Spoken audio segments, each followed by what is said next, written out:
So this shirt is giving major bacon collar vibes, if you guys know what that is. That's what I get for buying cheap shirts, but I like having cheap clothes because then if something happens, sort of if it gets torn, if it gets, like a deodorant stain that won't come out or whatever, I like not feeling so connected to materialistic possessions and just being like, I can toss it. $5 at H&M, no big deal. But anyway, here's a consequence, poor quality and you get bacon collar. So anyway, guys, I've officially left all the apps, all the dating apps, hookup apps. Long time coming, right? Told many stories on this channel. Many of you guys over the years have been like, you need to get off the apps. I think for me, it's been a crutch. Specifically the last few years, since I left New York City, I've been playing Nomad, as I've detailed in some of my videos, my travel videos. It's a crutch when you're new somewhere, when you're visiting. And not long ago, I realized, wow, I think I've been on an app nonstop. You delete one app, then you download another, try another one out, and so on. But I think uninterrupted, I've been on some kind of app to meet guys since I left New York City, which was in early 2018, so 4 years at the time of this video, uninterrupted. And I kind of got freaked out realizing that. I thought, ooh, I don't like that realization, because it's supposed to be a tool, right? Not a crutch. And now I've been in Miami for 2 years at the time of this video. COVID restrictions aren't really relevant here anymore. So at this point, it can't be the only tool. And I shouldn't have this dependency on the apps anymore, because as we all know, it is kind of like gambling. You chase this 1% high, but 99% of the time you're just wasting time, frustrated, confused. Maybe it's just me, but I feel like all my insecurities get like provoked by these apps when a guy doesn't respond, when a guy disappears. And I'm finally kind of getting like, oh, I think what it is I'm very intention based as a person. Like, I only respond, I'm very clear with what I want, and I kind of go for it. And it's taken me a while to realize that a lot of people just aren't, most people maybe even aren't like that, especially on these apps, right? They want one thing 1 second, then they change their mind. But I don't like the complexes it kind of like triggers in me, the confusion and all that stuff. So, those frustrations I think are not uncommon with these apps, but for anybody, but there's been a few recent like catalysts that have made me really think, okay, I need to get off these apps. One of them is I met this kid on Grindr, mid-20s. I shouldn't say kid. That sounds, a guy who's a few years younger than me, but he's an adult male in his mid-20s, finished college a few years ago, and his profile on Grindr said, I'm also open to friends. I'm newish to the area. So he seemed nice when he reached out, seemed smart, med school student, like, okay, this is my kind of guy, like focused, ambitious. I don't find that very often in Miami, especially in my neighborhood, which is a bit more transient, on the beach here. Anyway, so I thought we can orient this into a friendship. And I made those cues kind of clear that I was looking for friends as well. And we hung out a few times. And the second time we hung out, I felt like it was a little uncomfortable, like there was a little bit of an awkwardness to the dynamic and to him.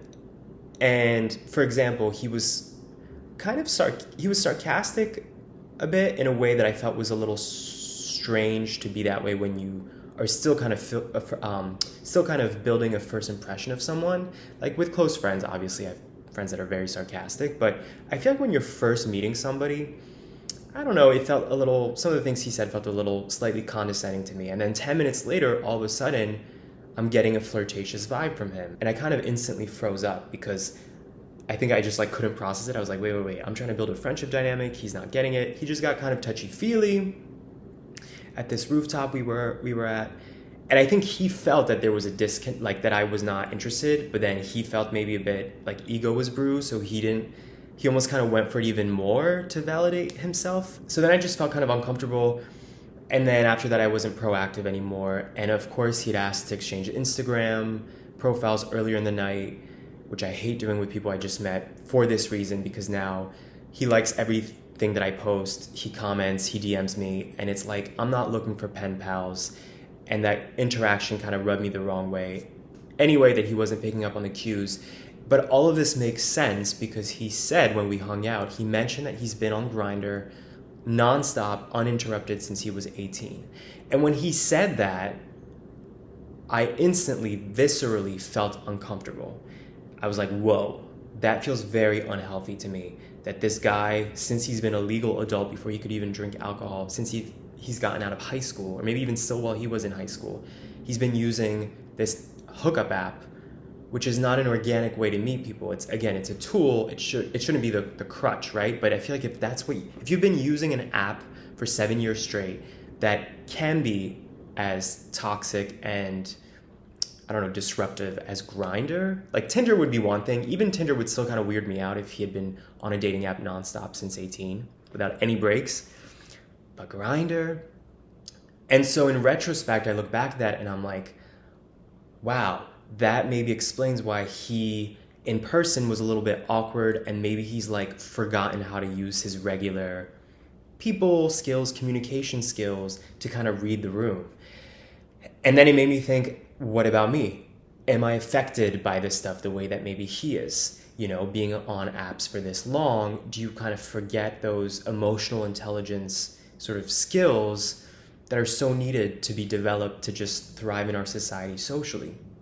So that kind of stuck with me, and not just from my own perspective of like, I don't want to become that way, but also the idea of, wow, I wonder how many guys I reach out to who say something weird or disappear on an app or whatever, I just get rubbed the wrong way, but really it has nothing to do with me. It's they come to these apps because they don't have regular social skills in the real world, right? Like, is that really the kind of person I want to attract? I also, and this is very random and kind of funny in how random it is, but I recently stumbled upon a Pamela Anderson interview on YouTube where she was talking about how she thinks our society is becoming disastrous in that kids are growing up with way too much like stimulation overload from the internet, social media, from porn, and don't know how to like, again, develop those courtship skills when it comes to dating, when it comes to sex.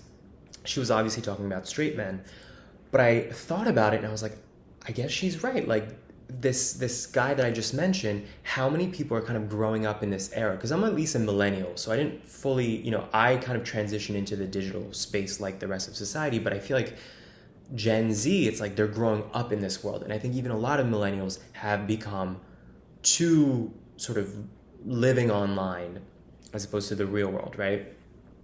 And so I thought about what she said, and I thought it was really interesting, this idea of like men have forgotten how to be men in terms of pursuing, in her case, women and that whole courtship sort of ritual. And I thought, I know exactly what kind of man I want to attract. And again, intention-based men. And I think a guy who's really serious and intention-based is probably not going to stay on apps that long because of those frustrations and because so many people are not intention-based.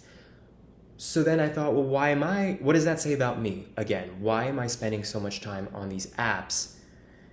And here's the final catalyst. I also realized my ideal guy would never be on these apps, especially an app like Grindr. And I know that that's a kind of a judgmental or a generalization, but what I'm trying to say is, if I met a guy who I was into and I found out that he used Grindr, past or present, I wouldn't judge him because obviously I've used those apps. But in my mind, my ideal perfect guy is too evolved to rely on these apps to meet other guys. So again, what does that say about me then?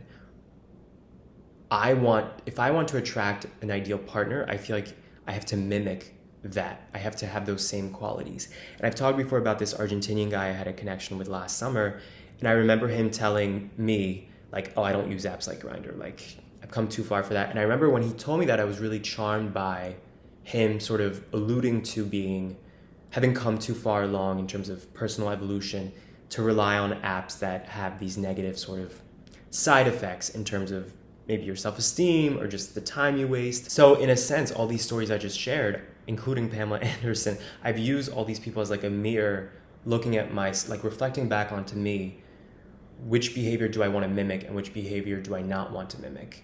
And I know myself, I'm sure the next time I travel, I'll use the apps, because when you're in a new place, it's kind of, I don't know, it's always kind of exciting to see who's out there. And I'm a romantic, so as you guys know by now, when I travel, I love to meet somebody local who can play tour guide with me. It's like very sexy to me. That's where I am now.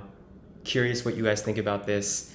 Curious if any of you guys struggle with the same thing when it comes to these apps, and how I know some of you have been off the apps forever or just don't use apps, and I'm curious about how you feel it's affected you, and have you been able to, do you feel like you've come out on the other side and now you sort of pick up on things in person that you couldn't before? Because that's my goal. I've always preferred that feeling of the chemistry in person and being able to see it and feel it and know that it's there. But that's not the easiest thing to find as a gay person, as we all know.